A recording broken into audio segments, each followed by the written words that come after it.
Estaba terminando de ver Shogun, ya sabéis, la serie esta con el japonés serio con aura de misterio que siempre hace de japonés serio con aura de misterio, y he caído en cuenta de que al Ikuverso le falta sumar otro gran nombre. Uno que, a pesar de venir de Brasil, es conocido como el Shogun de las MMA. Por ello, porque puedo, porque tiene un ascenso brutal, una carrera increíble y una caída de la hostia, darle una bienvenida patriarcal al protagonista de la historia de hoy, Mauricio Shogun Rua.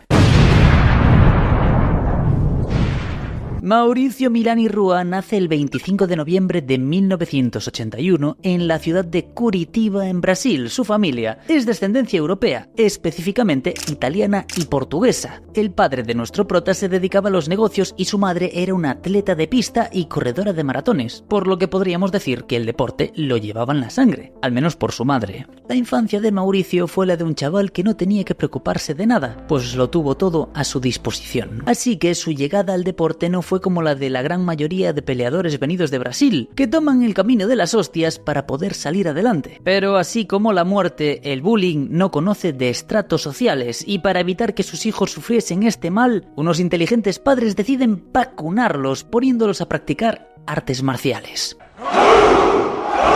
Primero empezaría a entrenar Murilo, el hermano mayor de Shogun, que sería bautizado con el tiempo como el ninja. Este comenzaría a asistir a nada más y a nada menos que a la Chute Box, el legendario equipo brasileño, donde compartiría sesiones de entrenamiento con personajes como Vanderlei Silva, de quien tenemos historia. Mauricio seguiría los pasos de su hermano mayor en la academia Chute Box, empezando a practicar a los 15 años. Al principio lo hacía por ocio, y después lo empezó a hacer bajo presión de su hermano, con el siempre efectivo "o vas conmigo o te reviento". Al principio vivía a la sombra de su hermano. Eran llamados los hermanos ninja, pero Mauricio fue adquiriendo más y más habilidades y comenzaría a brillar con luz propia en los entrenamientos de Muay Thai y Jiu-Jitsu brasileño. Tiempo después sumaría algo de lucha y boxeo a su arsenal. Y seguro muchos pensaréis que pasó de entrenar a pelear como la gran mayoría de luchadores, pero no. ¿Cómo que no? Shogun trabajaría un tiempo como modelo. Hizo fotografías e incluso desfiles de moda para marcas reconocidas. Este ha dicho que quedó muy satisfecho con la experiencia. Es un papucho. Pero que algo le decía que su destino no estaba en las pasarelas, sino en los rings y en las jaulas. Shogun absorbía muy rápido la información que se le daba en las prácticas, y su entrenador, con el ojo de quien sabe reconocer el talento, se dio cuenta de que este era calculador, frío y estratégico, por lo que le sugirió probarse de forma profesional. El 8 de noviembre del 2002 haría su debut profesional en el Mecha World Valetudo, y hago énfasis en Valetudo. Recordad, patadas de fútbol, rodillas en el suelo y violencia extrema.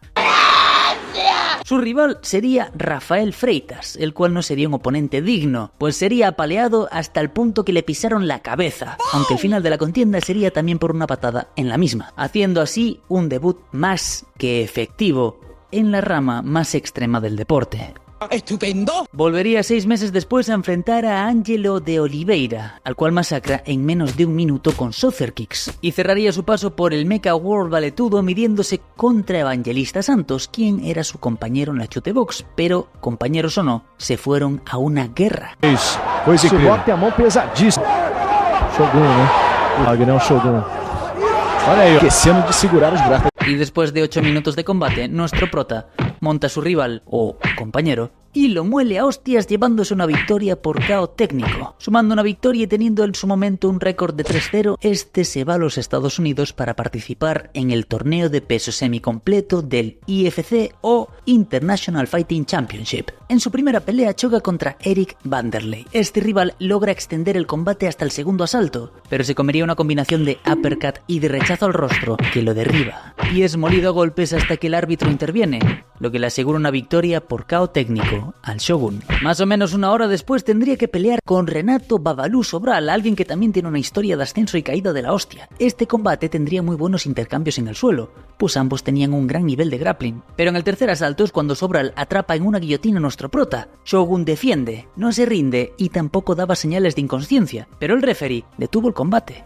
¡Desgraciado! Una decisión que fue controversial, pero el caso es que esto le otorgó la primera derrota profesional a Shogun, acabando así con su invicto. Con 4 victorias y una derrota decide ir a probar suerte a Japón, en la mejor promotora de MMA de todos los tiempos. Una promotora a la que nunca jamás ninguna le llegará a besar las puntas de los pies. Pride Fighting Championship.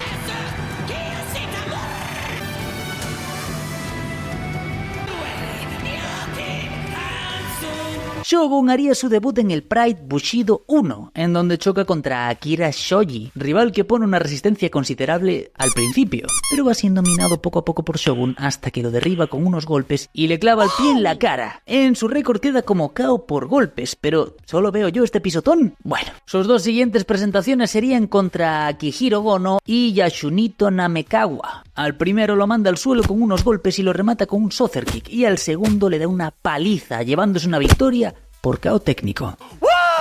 El 20 de febrero del 2005 se mide contra el ex luchador profesional Hiromishu Kanehara, el cual no fue rival para Shogun, que lo derrotaría por KO. Según el récord, esta vez sí por pisotón, pero para mí fue esta Sother Kick la que le apagó el cerebro. Con un bonito récord de 8-1 entra en la primera ronda del torneo Grand Prix de peso medio y se enfrentó a un peleador que está siendo solicitado violentamente, aunque no lo suficiente, en el canal: Quinton Rampage Jackson. Mauricio había desafiado a Jackson después de que éste le ganase a su hermano Murilo, y lo único que tenía entre cejas era lograr una venganza. Además, había detectado la kriptonita de Quinton Rampage. No eran los triángulos, no eran los derribos. Su kriptonita eran los rodillazos, y Mauricio lo dominó de principio a fin a base de los mismos, rompiéndole las costillas y terminando la pelea de manera dramática con patadas de fútbol en la cara. Todo esto en el primer asalto. En la segunda ronda del torneo, Shogun choca contra Antonio Rogerio Nogueira, el hermano del hombre de los discursos motivadores, Minotauro Nogueira, y como era de esperar, se fueron a una guerra. Nogueira, let me see. No. Boss, right now at this stage, that it's first fight already said the same thing. Rogerio Nogueira. Después de 3 violentos asaltos, nuestro prota se lleva la victoria por decisión unánime, siendo esta una gran batalla en la hemeroteca y siendo también la primera pelea de nuestro protagonista que llega a los jueces. Cierto. El 28 de agosto del 2005, Shogun vio acción en las últimas 2 rondas del torneo de peso medio. En la primera pelea se mediría contra el siempre limpio Alistair Overeem. Sí, este flacucho de aquí era Alistair Overeem. Esta era su forma base, sin transformaciones y sin tantos esteroides. El combate se desarrollaría prácticamente a ras de lona, con algunos intentos de buscar sometimientos, pero nuestro prota terminaría tomando la montada y castigando con puños al holandés, hasta que el referee interviene, llevándose el triunfo por KO técnico en el primer asalto. Al final del torneo mediría sus fuerzas con Ricardo Arona. Nuestro prota llegó tan inspirado que intentó una patada de 360 y hasta un omóplata, pero serían sus rodillazos y puños los que debilitarían a Arona, que terminaría en la lona, donde esquiva un pisotón en la barbilla, pero le dan unos super necesarios que le reinician el cerebro. El árbitro, al verlo inconsciente, detiene la pelea, y con esto Mauricio Shogun Rua se convierte en el campeón del torneo Grand Prix de peso medio de Pride Fighting Championship. Aparte de su cinturón, cerraría este año siendo reconocido como el peleador del año por el portal especializado en MMA Sherdog.com. Con un récord de 12 victorias y una sola y polémica derrota, decide probar suerte en la categoría de los pesos pesados, y Pride le pone al frente al ex campeón del torneo de peso abierto del año 2000, Mark Coleman. El combate estuvo corto pero intenso, con el Shogun intentando un triángulo y hasta trabajando el tobillo de su rival, pero en un intento de derribo por parte de Coleman, Shogun cae mal sobre su brazo y se disloca el codo, obligando a parar el combate. Y aquí tenemos historia de las MMA. Atentos. Coleman quería seguir atizándole a Shogun y lanza al pobre árbitro a un lado, armándose tremenda trifulca. Vanderlei sube a defender a su compañero y casi hay una desgracia. Todo esto pasa cuando tienes más esteroides que sangre circulando por tus venas.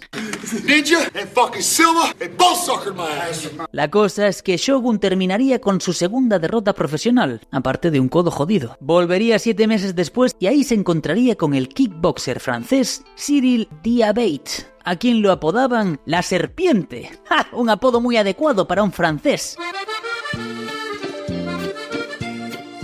La serpiente sería rápidamente controlada y llevada al suelo por Shogun, después de que el franchute le diese un puño que al brasileño no le gustó. Luego de unos minutos de trabajo a ras de lona, Shogun reiniciaría el sistema del francés cuando este trata de ponerse en pie y se come una patada en el rostro, además de un pisotón, obligando al referee a detener la pelea. YouTube, esto es un combate y un deporte reglado. No me desmonetices el vídeo ni me lo pongas a más de 18, por favor, te lo pido. Uy, sí, claro. El 21 de octubre del 2006 chocaría contra el ex campeón de peso pesado de UFC, Kevin Randleman, de quien tenemos historia. Se suponía que este sería un hueso duro de roer. Entre su habilidad de la lucha y la farmacia que cargaba encima, todo indicaba una dura pelea. Recordad, este es el que casi mata a Fedor con este derribo. Pero en menos de 3 minutos del primer asalto sería sometido con un níbar. Y tal vez os preguntéis por qué en Pride se veían esta especie de experimentos biológicos con humanos. Bueno, lo que ocurre es que en Pride, y esto es algo que no me gusta, no había controles de dopaje. La Disneylandia de los degenerados. De Pride tenemos documental, ¿vale? Os lo pongo aquí y id a verlo. Si no conocéis su historia, está bastante interesante. Tras esto, Shogun pasaría a engrosar las filas de UFC, pues Pride sería absorbida por el calvo de Dana. Y esto sí que me duele.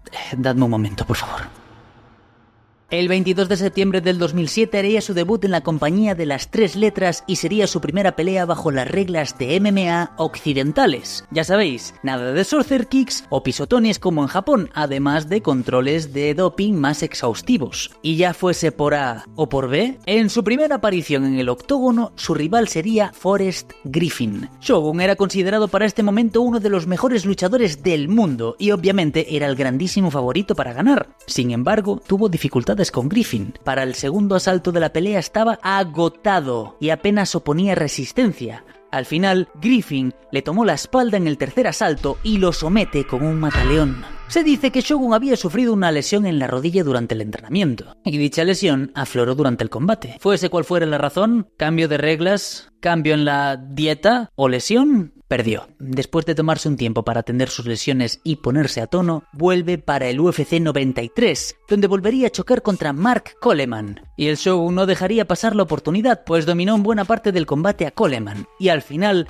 terminaría llevándose una victoria por KO técnico en el tercer asalto, después de sacudirle las ideas al estadounidense con unos puñetazos, obteniendo así el premio de la noche. Pero ¿a quién le importa el premio de la noche cuando tienes tu venganza? El 18 de abril del 2009 chocaría guantes contra el ex campeón de peso semipesado de UFC y mi luchador favorito en aquel entonces, Chuck Liddell. Y este tremendo combate no pasa del primer asalto, pero fue bastante movido. Hasta que ya cerca del final del asalto, Shogun conecta a Liddell con un gancho de izquierda, lo manda a la lona y lo castiga con Ground and Pound hasta que el árbitro detiene la pelea. Y joder, así se levanta una leyenda en plena caída. Teniendo en cuenta que el referee era Mario Yamasaki, creo que fue una parada muy temprana y certera. Aparte, Shogun se llevó el bono de KO de la noche. Con este triunfo, Shogun se metía en el top de la clasificación de la división de peso semipesado y obtiene la oportunidad de retar al campeón de la categoría, que por aquel entonces era Lyoto Machida. En el UFC 104, estos hombres suben al octógono y nos dan una guerra. You'll get his timing down, big knee. Después de 5 saltos de acción, los jueces le otorgan la victoria a Machida por una controvertida decisión unánime. No lo sé, Rick. Es cierto que la pelea había estado movida, pero para una buena franja del público y de expertos, Shogun había ganado, pues fue más contundente en su actuación. Además, en aquella época existía también mucha controversia por el estilo counter de Lyoto Machida. Él se desplazaba mucho, tenía esa forma de pelear de entradas y salidas, estaba siempre, digamos que para ojos de mucha gente, sobre todo inexperta, escapando. Y esto no gustaba mucho al bueno de Dana. No obstante, nos daba tremendas presentaciones y para mí es uno de los luchadores favoritos que voy a tener toda la vida. Sí, bueno, ¿quién tiene hambre? En vista de ello, el calvo de Dana nos programa para un segundo encuentro y así disipar cualquier tipo de duda. El 8 de mayo del 2010 volverían al octógono y en esta ocasión no habría espacio para ninguna duda, pues pasado poco más del tercer minuto del primer asalto, el Shogun manda a Machida a la lona y procede a partirle la cara a puñetazos hasta que detienen la pelea, volviéndose con esto campeón semicompleto de UFC, obteniendo el KO de la noche, a la larga el KO del año y más importante todavía, obtiene su merecida y violenta venganza. Pero ya sabéis, todo lo bueno tiene su final e irónicamente el destino quiso que el ascenso de Shogun terminase con él obteniendo el título, pues a partir de aquí su récord empieza a llenarse de derrotas. Esto se va a poner feo. El que iniciaría su caída sería un retador, un flaco achocolatado sin mucho futuro en el deporte, apenas iniciándose, un chavalín, un tal Jon Jones. Fue bueno mientras duró. En el UFC 128, Shogun Rua debía defender el cinturón y convertirse en campeón completo. Ambos luchadores suben al octógono. Yo recuerdo como los comentaristas decían que con la base de lucha de Jones seguramente sería lo que haría: luchar, aplicar wrestling contra un experto en Muay Thai como era Shogun. Pero craso error, subestimar a tu oponente. Jones nos regaló una bonita pero violenta presentación de cómo dominar al rival por completo a base de golpeo. Jones le aplicó la del pulpo al pobre Shogun. Tras una combinación de golpe y rodilla por parte de Jones, el árbitro detiene el combate. Y si os fijáis detenidamente, cuando el árbitro está parando el combate, se da uno de estos extraños casos en los que el luchador decide parar. Es como tirar la toalla por ti mismo. Fijaos, aquí el árbitro está parando el combate y aquí en este momento Shogun está pidiendo que lo paren. Durísimo. Perdiendo así su título en la primera defensa y empezando la era de Jon Jones como campeón. Tocado pero no hundido, decide enfrentarse en una revancha contra Forrest Griffin, el cual se come un par de hostias que lo llevan al suelo, donde Shogun desata su furia y lo muele a golpes hasta que el referee detiene la pelea y, pese a no conseguir ser campeón completo contra Jones, obtiene algo mejor: su venganza contra Forrest Griffin. Mira esto, menuda paliza. El 19 de noviembre del 2011, Shogun se enfrentó a Dan Henderson en el UFC 139. Con el estilo agresivo de ambos estaba claro que nos darían una guerra. Y lo cierto es que no nos decepcionaron, pues hubo violencia en exceso.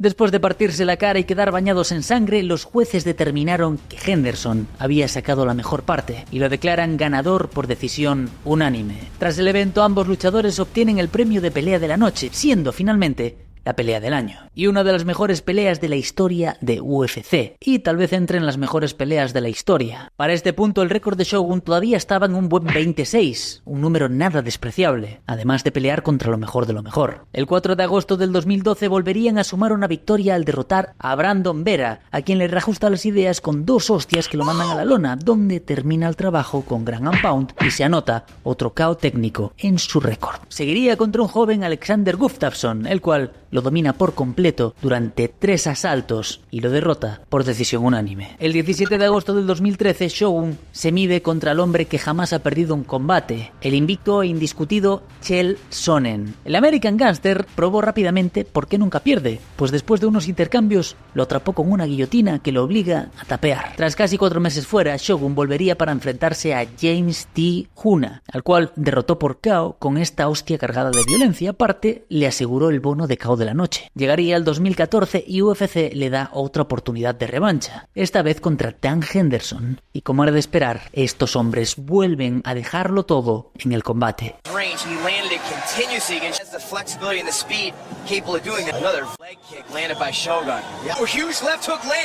Después de 2 asaltos donde el brasileño se vio más dominante, terminaría siendo enviado a la lona por un bombazo de Henderson, que termina moliéndolo con golpes de martillo hasta que el referee detiene la pelea. Y a pesar de la derrota, ambos se llevan el premio de pelea de la noche. No es lo que esperaba, pero estoy satisfecho. Para finales de ese año se esperaba un combate de peso semipesado entre Shogun y Jimmy Manuwa. Sin embargo, el 29 de octubre se anunció que Manuwa se había retirado de la pelea debido a una lesión y que sería reemplazado por este hombre. Shogun y Preux se enfrentaron, pero nuestro prota perdió la pelea por KO técnico a base de golpes en solo 34 segundos. Pero así es la vida, te caes y te levantas, y Shogun se levantó. Tras esta derrota tendría un destello de sus habilidades y obtiene 3 victorias consecutivas. Primero, vuelve a derrotar a Antonio Rodrigo Nogueira por decisión unánime. Luego, despacha a Corey Anderson por decisión dividida y muele a golpes a Gian Villante en menos de 1 minuto para llevarse una victoria por KO técnico. Por cierto, en su pelea contra Nogueira se llevó el bono de pelea de la noche. ¿Era esto un resurgir? ¿Era esto la auténtica adaptación? ¿Era ahora cuando veríamos las verdaderas habilidades de Mauricio Shogun Rua? No, se esperaba que Shogun se enfrentase a Volkan Oezdemir.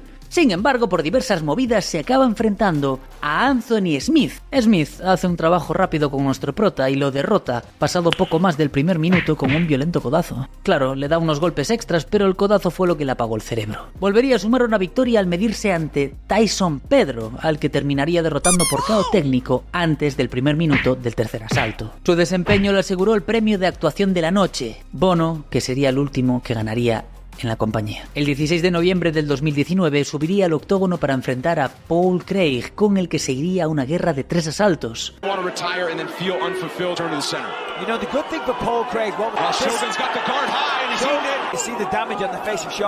Y tras el campanazo final, los jueces declararon el combate como empate. Y hago énfasis porque esto es tremendamente extraño. Tendría otro capítulo más en su rivalidad contra el menor de los Nogueira, y una vez más saldría victorioso, esta vez, eso sí, por decisión dividida. Sus últimas 3 presentaciones dentro de UFC fueron dolorosas derrotas. Una oportunidad de revancha desaprovechada ante Paul Craig, quien lo hizo rendirse a fuerza de golpes. Otra oportunidad de revancha, esta vez contra Preux, que venció a nuestro prota por decisión dividida. Y finalmente el 21 de enero del 2023 tendría su último combate dentro de UFC. Su rival sería Ihor Potieria, quien no tendría misericordia alguna con el ex campeón y lo derrota por KO técnico a fuerza de golpes en el primer asalto. Tras esto, y con una carrera de 21 años a su espalda, Mauricio Shogun Rua anuncia su retiro oficial de las MMA.